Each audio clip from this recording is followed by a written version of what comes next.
Assalamualaikum warahmatullahi wabarakatuh. Menanggapi fenomena Gus Miftah ya, yang framingnya adalah Gus Miftah menghina tukang es teh. Di pengajian itu dia katakan Yokono didol goblok gitu. Dia ngomong kayak gitu, dan pada akhirnya viral ya, yang pada akhirnya tukang es tehnya mendapatkan keuntungan dari viral itu. Memang keviralan itu diinginkan oleh setiap konten kreator itu ya, tapi fenomena-fenomena alami seperti ini itu adalah fenomena langka itu. Nah, jadi fenomena langka ini sebenarnya adalah fenomena yang kemudian dimanfaatkan oleh konten kreator untuk kemudian diviralkan. Bahkan media-media mainstream hari ini juga levelnya itu kan level YouTuber pemula. Jadi semua berita-berita yang fenomenal itu digembar-gemborkan terus itu. Bahkan terakhir diskusi menarik itu, apakah Gus Miftah itu perlu disertifikasi itu kan untuk menjadi pendakwah dan sebagainya itu. Oke, ini rentetan yang harus kita terima ya dari keviralan itu. Maka di sini saya akan membahas beberapa hal sebenarnya. Pertama, dampak dari keviralan ya, dampak dari keviralan kata kasar dari Gus Miftah terhadap tukang es teh yang kemudian menjadi viral. Dampaknya adalah pertama, ternyata kita tahu bahwa netizen kita itu sangat luar biasa ya, dan juga pedas-pedas gitu ya. Tidak peduli siapapun yang terpeleset dalam kata-kata itu, entah itu seorang Gus ataupun mungkin kiai atau habaib atau macam-macam. Dan itu sering kita lihat contoh-contohnya ya. Salah satunya Gus Miftah ini. Orang katakan Gus Miftah itu bla bla bla, terserah. Semua kata kotor, semua kebun binatang ada di dalam komentar netizen. Itu dampak pertama. Yang kedua adalah bahwa kita tahu setitik setitik nila itu merusak susu sebelanga. Itu kalimat mutiara atau kalimat bijak dari orang-orang terdahulu yang sampai hari ini masih berlaku gitu.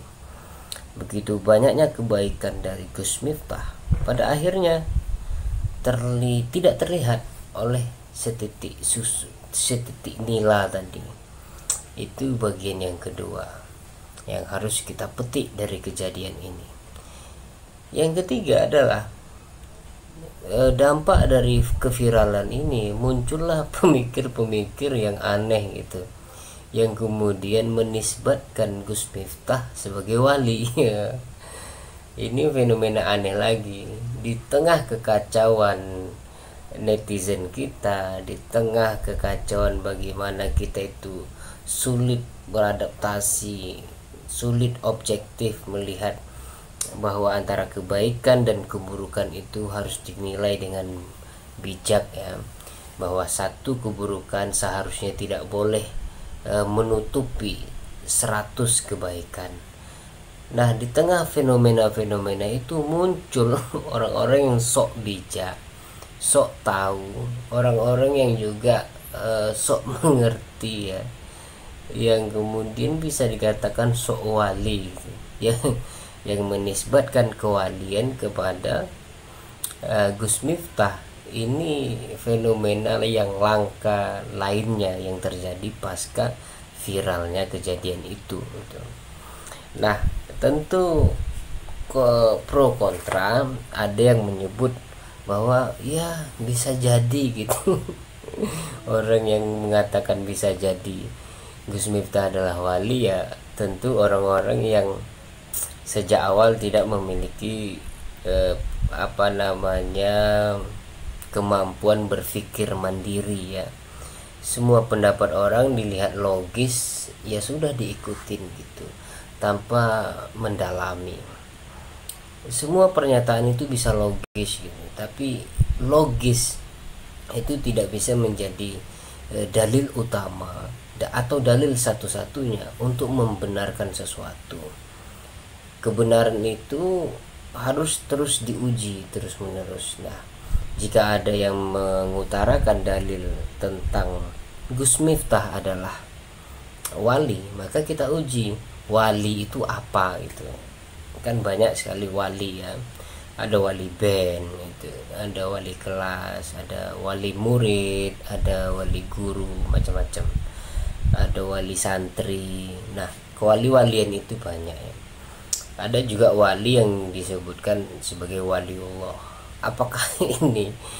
Jadi, tapi pernyataan-pernyataan mereka yang sok tahu itu menyebutkan bahwa Gus Miftah itu seolah-olah adalah wali yang diutus itu. Ya, karena satu kata gobloknya itu menjadi viral, menguntungkan tukang es teh itu. Tapi justru saya lebih condong bahwa tukang es teh inilah sebenarnya wali gitu. Dia ingin menunjukkan bahwa satu kata kotor itu justru bukan satu kata kotor. Saya tidak bisa menyebutkan itu satu kata kotor. Satu kata yang tidak tepat pada tempatnya itu, kata goblok ya, yang dilontarkan oleh Gus Miftah kepada tukang es teh.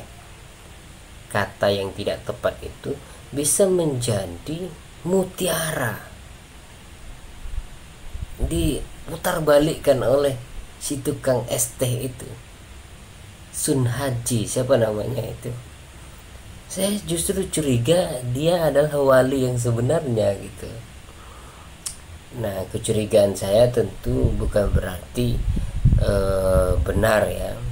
Kalaupun benar, bukan berarti saya wali. Sebagaimana dalam ungkapan la ya'riful wali illa wali kan gitu. Tidak diketahui kewalian seseorang kecuali seorang wali yang mengetahuinya. Saya hanya mencurigai itu, menebak. Jika itu benar, maka bukan berarti saya wali kan gitu. Ya, itu yang sebenarnya menarik. Sun Haji ini atau si tukang es teh ini sebenarnya adalah wali yang sebenarnya itu. Saya juga riskan dan sungkan sekaligus malu ya melihat pasca keviralan itu yang kemudian karena viral itu mendorong Gus Miftah mundur dari jabatan apa itu, jabatannya itulah apa gitu ya, nggak tahu saya jabatannya apa itu. Dia mengatakan meminta maaf dan kemudian menangis itu. Buat apa gitu ya, itu memalukan itu. Seorang pendakwah yang sudah bertahun-tahun, mungkin belasan tahun berdakwah dengan gaya yang ciri khas seperti itu, kok keok ya, kasihan saya.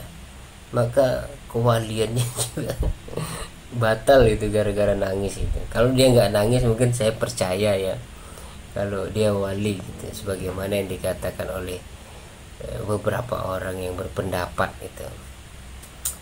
itu aja yang dapat saya sampaikan. Terima kasih. Wassalamualaikum warahmatullahi wabarakatuh.